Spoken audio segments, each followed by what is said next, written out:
So we're going to be talking about something that I am not sure you are ready for. Have any of you ever been in an affair? I don't expect you to say yes on this platform. An affair is generally a sign that things aren't right with someone's relationship. And therefore, without the necessary skills to heal the issues, one person may engage in an affair as an ill-equipped way of attempting to fill their needs. For most of us who are married women, it is one of our greatest fears. Oh my goodness, I hope my husband never ever gets into an affair.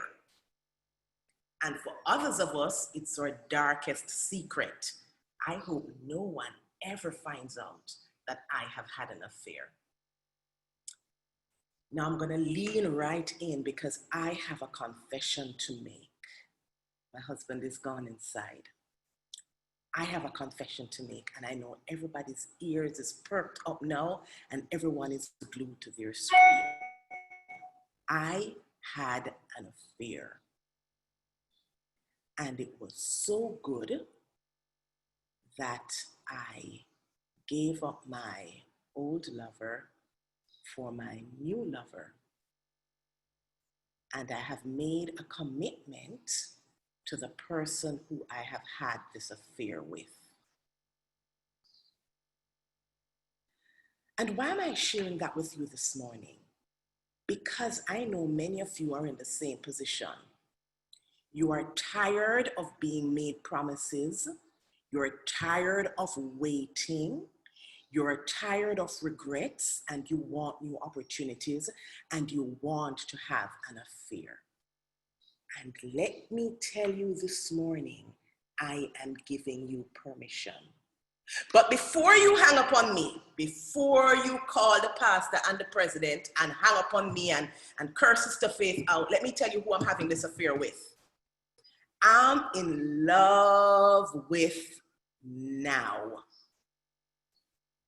I used to flirt with now. That is the present. I used to flirt with now. I used to have a passing affair with now. But then when I realized that living, because you see, my full-time relationship was with the past and the present. And then I started having an affair with now. And I realized that the relationship that I was having with now was so much more exciting. I had to give up the past and the present. And I had to get married to now. So we're no longer in an affair. It's no longer a secret. It's out there. I am full-blown involved with now. Why? Because now makes me no promises. Now doesn't say tomorrow. Now says right now. Now doesn't keep me waiting. Now says right now.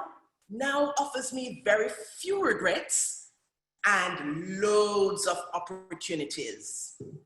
And so there is space in this relationship, not just for me and now, but for you and now. And I want to invite you into this. Because I realize as I move around that the devil is winning a battle in mankind, and especially with women, by keeping us stuck in the past or in the present. You've got to understand, and I'm sure you do, that women hold such great power that if they truly maximize their life, we would be able to turn the world upside down.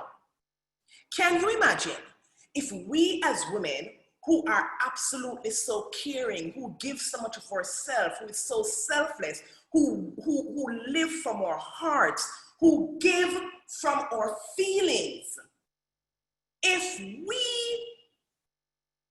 should be living at our highest potential, can you imagine the world we would have? Can you imagine how fulfilled the mission of God would be and how soon Jesus would come? But so many of us are living in the past, living in the present, and not being able to actualize our lives because we are not in the now. So what makes me know that you need to be having this relationship? Try it out. And if it works, commit. Move from an affair to a full-time relationship. How do I know? Because I know that many of us women live with fearing that we will have regrets. I don't want to do this because maybe this will happen. Maybe that will happen. If I do this, then maybe. When I was growing up, my brothers and sisters, I lost out on quite a bit because they used to call me Sister Suppose.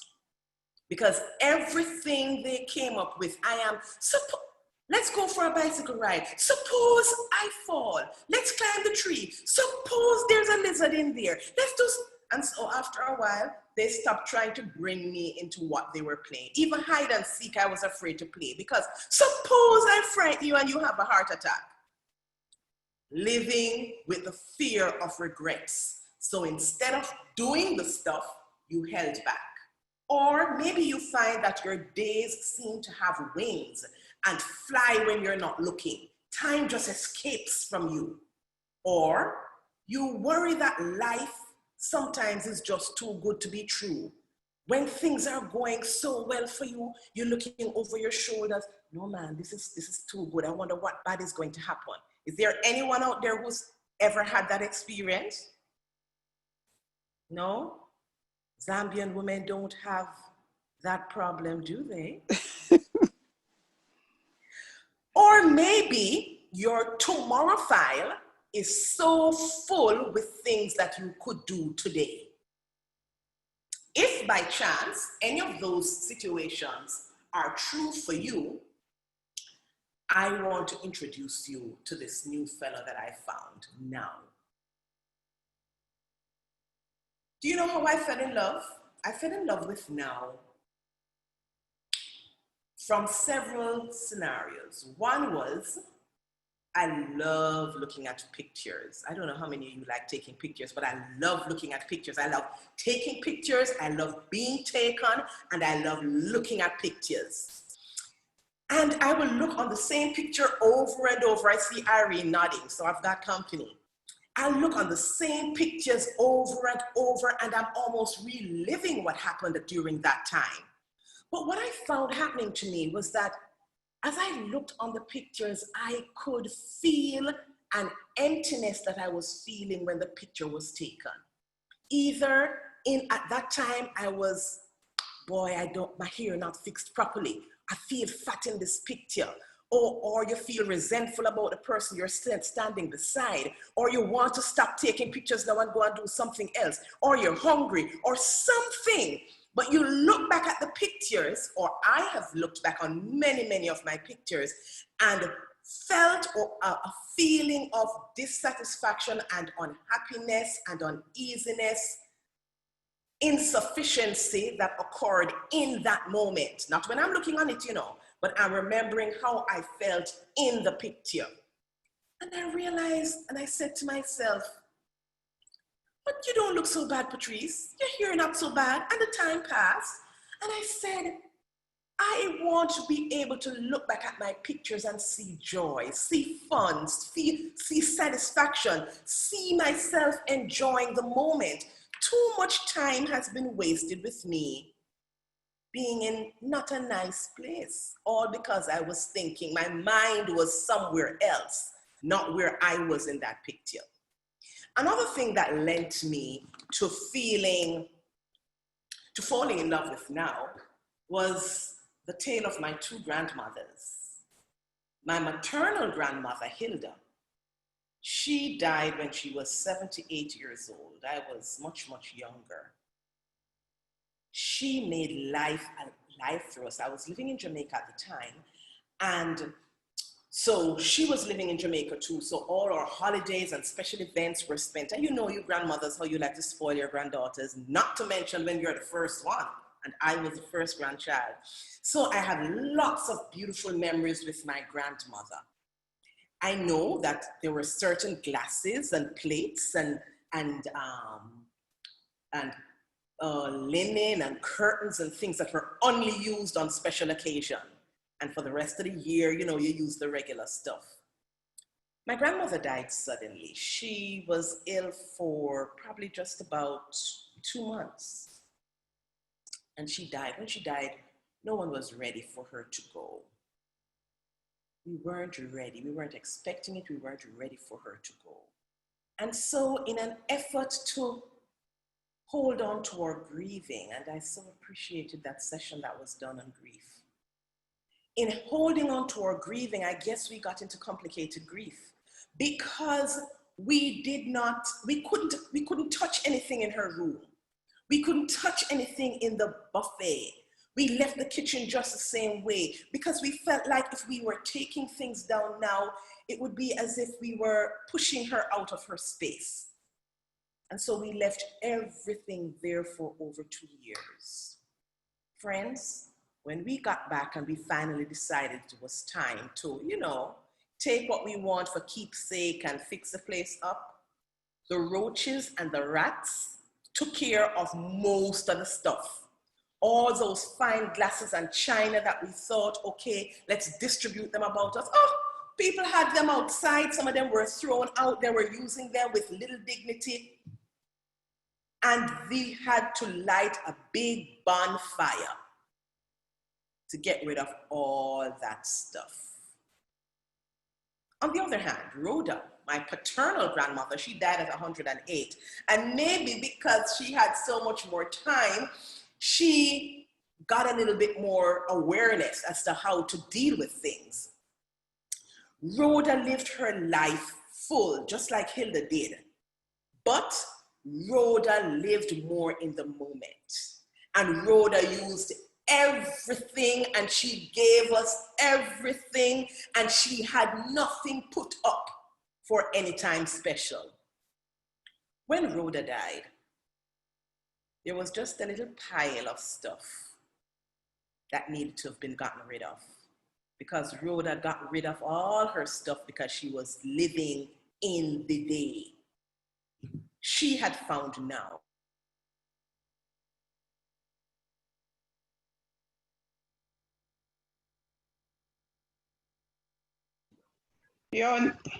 okay, and she was living in the now. And when I look on both those examples, I said to myself, I am determined to die empty. I am determined to give up everything that is in me. And the only way I can do that is to live in the now. Because if I forever look on yesterday or look on tomorrow, I will be hoarding.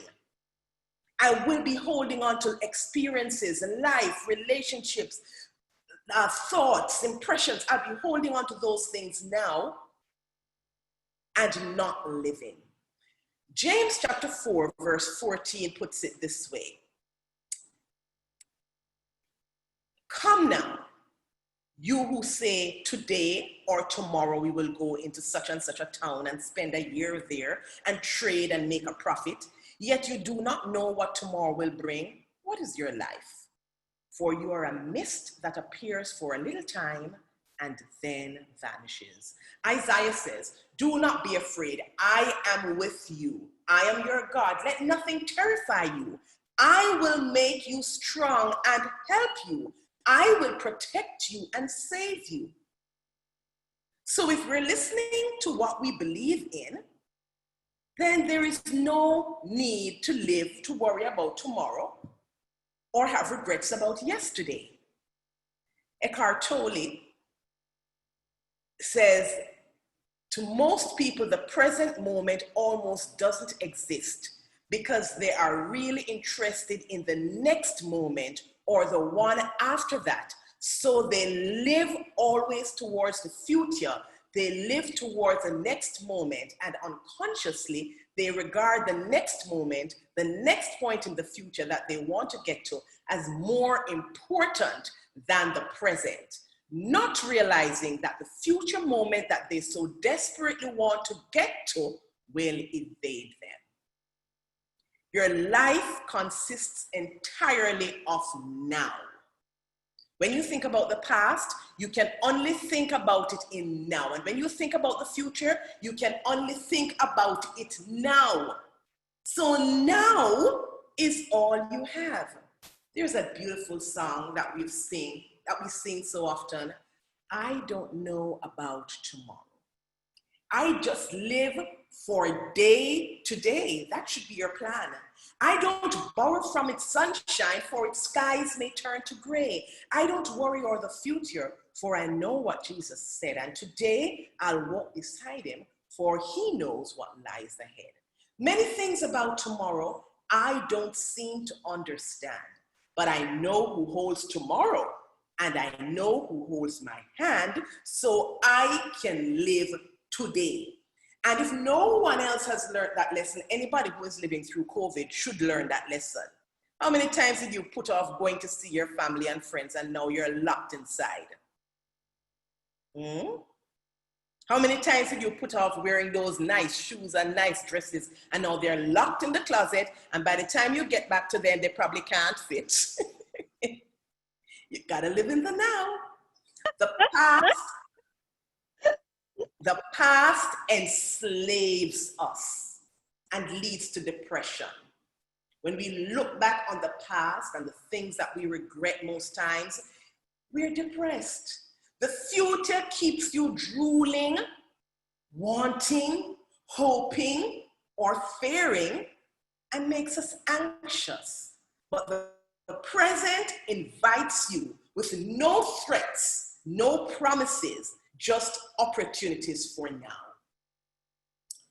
So let me tell you the story about a friend of mine, Aston. Just in case you are terrified of regrets, you are afraid that you will have regrets. Let me tell you a story about Aston, a friend of mine. Aston grew up in a very large family, and resources were limited. And he remembers as a little boy, we have in Jamaica, I don't know what you call it, but it's like a flat, sweet cake, but it's hard, it's stiff. We call it bulla cake. I don't know what you call it, but we call it bulla cake. In the Bahamas, they call it something like flour cake. And when he was growing up, he loved bulla, but this bulla was probably about the size of my hand, and whenever he got a bulla, he knew he had to share it with his brothers and sisters. And if he had a bottle of soda, which was a treat, he had to share that with his brothers and sisters. And Aston vowed, when I grow big, I am going to buy myself one whole bulla and one whole bottle of soda and have it all to myself. That was his dream. Life turned out well for Aston, so much so that Aston has his own bank. He had several businesses. As a matter of fact, Aston served as one of the treasurers for one of our unions. Aston could not only could he buy a whole bulla or a whole bag or a whole shipment, he could own the company if he wanted to. But do you know what? By that time, Aston could still only have one little piece of bulla and a cap full of soda.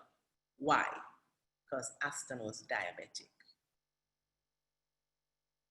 Life changes. Life changes. So you're planning for tomorrow, and tomorrow is planning for you. You don't know what is going to happen tomorrow, so you know what you do. Enjoy what you can now. I'll tell you a story about myself. I used to sing a lot. I used to sing a whole lot, and I had a beautiful alto voice. And up until recently, I would still tell you that I have a bad alto. And then my kids moved away to school, and myself and my husband are at home, and we're having worship. And of course, by the time we start singing in worship, I'm gone into my alto. And then he would stop. And you know it is difficult to harmonize when the lead stops, right? So he would stop, and I would look at him, and he would say to me, "You're off." I said, "What?" I say, "I figure this man hearing is just not working." But he would say it more than one time, to the point where I I ignored him at first and I still kept singing. I figured he just don't know good singing. And then I would just sing a little bit less, but I would still sing. And when he was not around, I would sing. And when I go to church, I would sing. Then my daughter was visiting a couple of months ago and we were having worship and I'm singing. And she says, "Mommy, you're off." And I'm like, could it be true? Then I realized, ladies, in my family, we have a hearing problem or hearing degenerates with time. I really go in tone deaf because I can't hear myself. Can you imagine? All the time that I could sing and put it off, thinking that now when the kids are gone, I can join the singing group, I can do this, I can do that. I am off. I don't know. What is it that you're putting off from doing today, thinking you can do it tomorrow? But you may have regrets the way I now have regrets because I didn't sing all I could when I could. And therefore, I invite you to live in the now. Lee-Ann Womack does a beautiful song that I absolutely fell in love with during the time that I met Now. And the words are, "I hope you never lose your sense of wonder." You know, that innocence and bliss that you feel when you're young? You get your fill to eat, but always keep the hunger.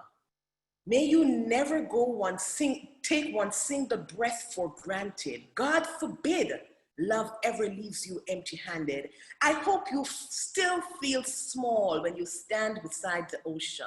Whenever one door closes, I hope one more opens. Promise me that you will give faith a fighting chance. And when you get the choice to sit it out or to dance, I hope you dance. Take the moment and dance.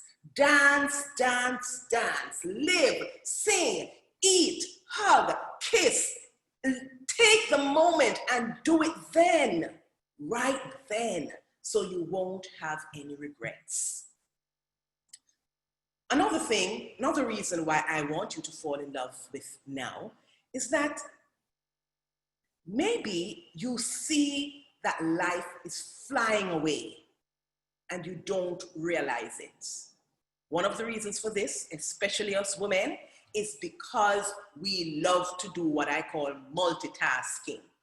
We are doing so many things at one time and we brag about it. Oh, the men are so slow. They can only do one thing at a time. I can do 100 things at a time. That's why I'm woman.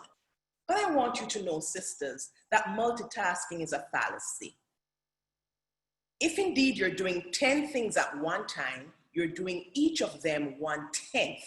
So you're still just doing equivalently one thing because you're not savoring and enjoying and getting the meaning from everything that you're doing. Can I invite you to slow down?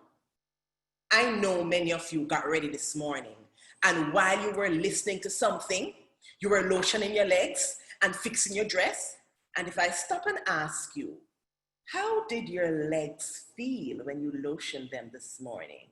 You can't remember because you don't even remember when the lotion passed your knee. You don't even remember when you put your deodorant on.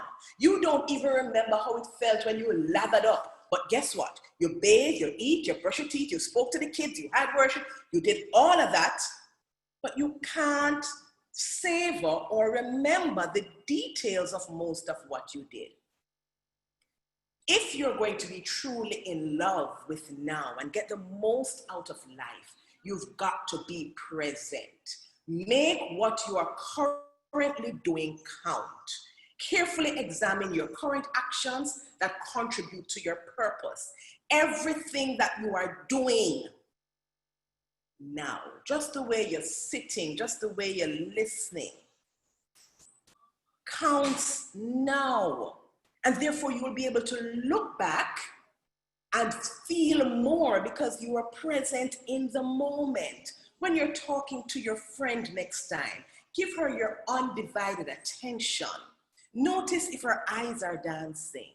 Notice if her hand is at her jaw. When you're putting your deodorant on later, feel your arm. There's probably a lump there that you wouldn't have noticed. When you are putting on your powder, examine your face and look on the little mole you have right below your lip that makes you so beautiful and makes you look like your grandmother. Pay attention to what you're doing. Enjoy the process of what you're doing. I love mangoes. And maybe you do too. But if I stop to ask you what you like about the mango, maybe you just tell me it's a nice fruit. When I can tell you, I like the crack of the skin when I bite in the little top nook. And then when I pull it down, I like how underneath the skin feels. Then I like when I bite in and my teeth actually sinks down so deep and it can't touch the seed yet and the juice starts running down. Ooh, and I like when the string is in my teeth after I've finished sucking that seed white and I feel the string in my teeth and I like all of that about eating mangoes. Maybe you've never paid attention to the joy and the bliss that mango brings because you just went through it. When was the last time you bit a mango and heard the skin crack? Yes, it's a nice feeling, but we miss it because we don't live in the moment. Don't live in the moment. Another thing about living in the moment is acknowledging the emotions and dealing with them. Sometimes we are in relationships and we are not paying attention to how you feel when you're in it. And that's why sometimes our marriages die long before we even realize that they were sick. Because you're not paying attention to how you feel. You don't realize that your heart stops skipping a beat. You don't realize that there is no longer any excitement. And by the time you realize it, it's dead. But if we are paying attention to the way you feel with your children, with your boss, with your pastor, with your husband, and you realize that when he steps in the room, my heart races and it's not a good race. Then you stop and you think about it. What happened? And you realize he said something to me last week that I didn't like. He made me feel small. Then you can address it and say, you know, when you came in the room the other day and you looked at me and looked away quickly, I felt that you were disappointed. And then you can work it through. And then the relationship can grow and you can get rid of little negative things that are there. But when we don't pay attention to it, it grows into a big mountain. And before you know it, the relationship is over. When did you realize that your daughter was no longer looking you in the eye when she's speaking to you? It's a sign that something was changing. But if you were present in the moment, you could grasp it. But we're so busy priming our kids for what they're going to be when they go out in the world that we can't appreciate who they are now while they're with us. And we lose the moment. We lose the time. Matthew chapter 6, verse 11 in the Lord's Prayer says, "Give us this day our daily bread." It's a reason why he says that. Today, now. I am getting today now, and I need to eat today now. The manna spoiled when it was put up for the next day. And so will your living, your life, your meaning, if you keep putting off living for tomorrow. Take today's bread and have it now. Then I hurry on to the third of my 4th points. And please, host, please shut me up when I need to, because I'm not watching the time. I'm living in the now. Do you worry that life seems too good to be true? Sometimes things are going so well, all your family and friends are over, you're having a good time, or you just feel so excited about something and you're having a good time, and all of a sudden your heart says to you, calm down, because it means that something bad is going to happen. In our country, we have a saying that says, chicken merry, hawk the near. Meaning the chicken is out in the yard running around and enjoying himself. The chicken hawk, who who bites and eats the chicken is hanging somewhere close. And so growing up, we always got that note. Whenever children are too happy and carrying on, you would hear someone saying, you stay there. Chicken Mary hawk the near. In other words, check yourself. Cut down on your happiness. Cut down on your joy because something is coming. And we take that into our adult lives and rob ourselves of so much of the bliss of now. When you feel excited, you feel real joy coming from inside of you, and you stop yourself and say, let me not bother you here because I don't know, something bad must be going to happen. I was in South Africa about 3 years ago with Geraldine, and I'm a dreamer. I dream all the time. Dream all the time. Before I fall asleep, I'm dreaming. And when I'm dreaming that I'm dreaming. I'm just always dreaming. And sometimes I dream about things that I've never experienced before, and I know deja vu, but in this case, it wasn't deja vu. I had this dream about this place, and it had this red wall. And here I was in South Africa for the very first time in my life, and I see this place that I know I have never seen before. I have never ever been to South Africa. And I see the wall. And not only do I see the wall, but I see everything else, and I can describe it even before it happens. And I am there in the back of the car. Instead of savoring the moment, I'm having trepidations. Oh my goodness, but I saw this before. What does this mean? There is the wall, there is animal, there is, and I'm getting, and before you knew it, I passed the wall and it's all over. And then I'm saying, why did I not enjoy the moment of actually experiencing it instead of worrying about the fact that I think I saw it before? Marshall Selva says, not appreciating what we have now robs us of our abundance even when it exists, even when you have it in your hand. You don't recognize it because I was living in what I saw before instead of enjoying it right now. And you know, it's funny that we seem to recall with more accuracy negative things. The bad things that happen in our lives, we can explain it in details, but the fun moments, we don't seem to remember all the itsy bitsy details. You look back at the love songs that you listen to that make your heart quake. You remember how your heart was broken. You remember when you got the message. You remember how you felt. But you look back on how many love songs you remember that it had made your heart skip a beat. When you got your first kiss, you're not remembering the details of that because we tend to savor and hold on to negative feelings and allow the joyful ones to escape. Live presently in the now with your joys.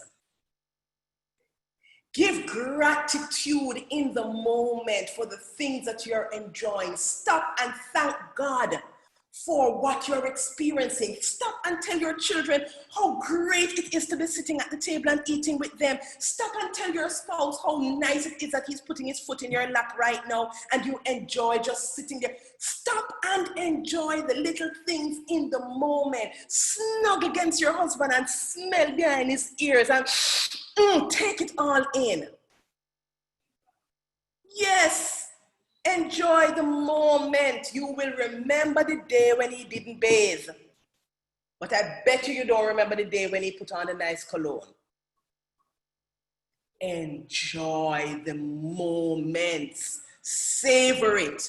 Verbally acknowledge it. Express it. Let it come out of your mouth. Let others know what it is that you like. You put on a dress and you look nice. Stop long enough to find out what is it about it that I like.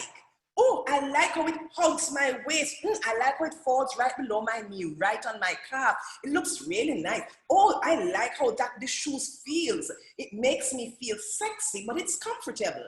What is it that you like? So when you go outside and someone says, Linda, I like you in that head wrap. You can say, you too? I like it too. And you feel so confident and good because you know it's true. Because you know it's true. And the very last one I want to look on is your tomorrow file filled with things that you could do today? Is your tomorrow file filled with things you could do today? I want to invite you ladies to starve procrastination to death. It is an enemy. Procrastinating, putting off what you can do today for tomorrow is sleeping with the enemy. Get out of bed with the enemy. Do what you can now. You tell yourself, oh, I can do this tomorrow. It's easy to tell yourself so. It's more pleasurable to tell yourself so. Many of us are perfectionists. We don't want to do it until we have all the tools and we know we can get it done properly. Or maybe you procrastinate because you feel overwhelmed by what you see. Or maybe you procrastinate because you are disorganized. I invite you to look on the task, break it down in steps, look on what it is going to be, where you are now, organize the pieces together, and you will find out that you will put off many less things than you're putting off now if you can see the big picture. Bite it off a piece at a time, a piece at a time. Let us starve procrastination. Take action now because tomorrow never comes. Take responsibility for yourself. Stop blaming somebody else and something else for why you're not doing what you want to do now. You are responsible for you. Plan the journey, visualize the steps, share your plans with others so that you can be supported. I want to go on a diet, and every year you tell yourself the same thing. Start now. You might be able to cut out all fruits now and you don't want to. You might be able to cut out all sweets now, but you tell yourself, I'm going on a diet. I am going to cut down on my sugar. So instead of 10 spoons of sugar in my tea, I'll do 5. And you tell somebody about that. And in sharing that with someone, they begin to hold you accountable and you start feeling good about what you're doing. Savor the joys of completion and celebrate when you lose 1/4 pound or 2 inches. Celebrate it, talk about it, enjoy. Please don't celebrate it by eating 2 pounds of sugar, but celebrate your joys. Amen. So why now? Because the past and the future are already taken care of. Isaiah 43 verse 18 to 19 says, remember not the former things. Now consider things of old. Behold, I am doing a new thing. Now it springs forth. Do you perceive it? I will make a way in the wilderness and rivers in the desert. Stop worrying about the past. He is doing it now. Jeremiah 29 verse 11 says, for I know the plans I have for you, declares the Lord, plans for welfare and not for evil, to give you a future and a hope. God has that planned already, so you don't have to worry about tomorrow. Live now. You'll be happier, you'll be calmer, you'll be more productive. Stop flirting with now and make the commitment. I know you have met now, and I know you have flirted with now every now and again. Some of you are probably even in an affair with now. But you know what I'm inviting you to do? Cancel that affair and marry now. Now. Get in a full-time relationship with now. Forget the affair. Commit to always living in the now. And I found this poem by, I can't pronounce it right. Somebody's got to pronounce it for me, but I'm going to try. Mazwakhe Mbuli from South Africa. And she says, now is the time to climb up the mountains and reason against heaven. Now is the time. Now is the time to reduce the barren swell of nature reamed by the miserable tyrant. Now is the time to commence the litany of hope. Now is the time. Now is the time to distangle vilification that affects the planet with apartheid. Now is the time. Now is the time to send the remains of fascism back to the grave. Now is the time. Now is the time to give me roses, not when I'm in the grave, to give them to me while my heart beats and to give them to me today. Now is the time. Now is the time to break the chains of slavery. Now is the time to strike them into the grave. Now is the time to keep struggling to defy action against preconceived prejudice. Now is the time. And she goes on. Now is the time. I close with this little poem that I'm sure you have probably heard or learned in school. I've only just a minute, Benjamin Mays says.